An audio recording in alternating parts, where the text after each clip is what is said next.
आई भैया, आज के कोरोना महामारी लोग पर ऐसा कहर ढाहता जे में एगो प्रेमी के कोरोना के वजह से आत्मा निकल के प्रेमिका से का कहता। आई सुनी, गाना के माध्यम से रउआ लोग के सुनावत आनी। धइले बा कोरोना ये मोर सोना, अब ना देर लगावा। धइले बा कोरोना ये मोर सोना, अब ना देर लगावा। केहू पूछत नइखे लाश के हमारा, आके तू जरावा। केहू पूछत नइखे लाश के हमारा, आके तू जरावा। धइले बा कोरोना ये मोर सोना, अब ना देर लगावा। अब ना देर लगावा।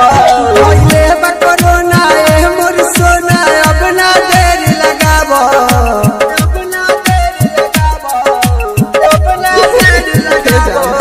केहू पूछत नइखे लाश के हमारा, आके तू जरावा। केहू पूछत नइखे लाश के हमारा, आके तू जरावा।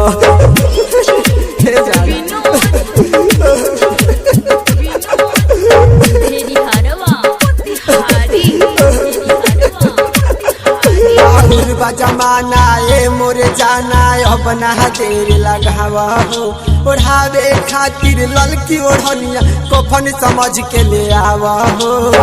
बा जमाना ये मोरे जाना, अब ना देर लगावा हो। ओढ़ावे खातिर ललकी ओढ़निया, कफन समझ के ले आवा हो।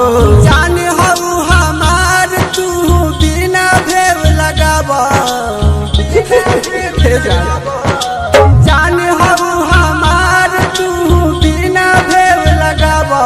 केहू पूछत नइखे लाश के हमारा, आके तू जरावा।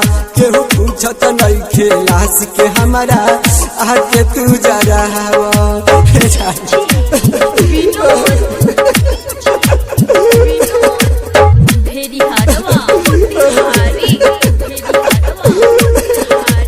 निकल आत्मा सोनू सतरंगी के ना तू तड़पावा हो। महानील बतिया ए हो संहतिया, आके तू दफनावा हो। निकल आत्मा सोनू सतरंगी के ना तू तड़पावा हो। महानील बतिया ए हो संहतिया, आके तू दफनावा हो। रोहित फुलताज जीतन के तू संग ही ले आवा। जल्दी हमारा रोहित फुलताज जीतन के तू संग ही ले आवा। केहू पूछत नइखे लाश के हमारा, आके तू जरावा।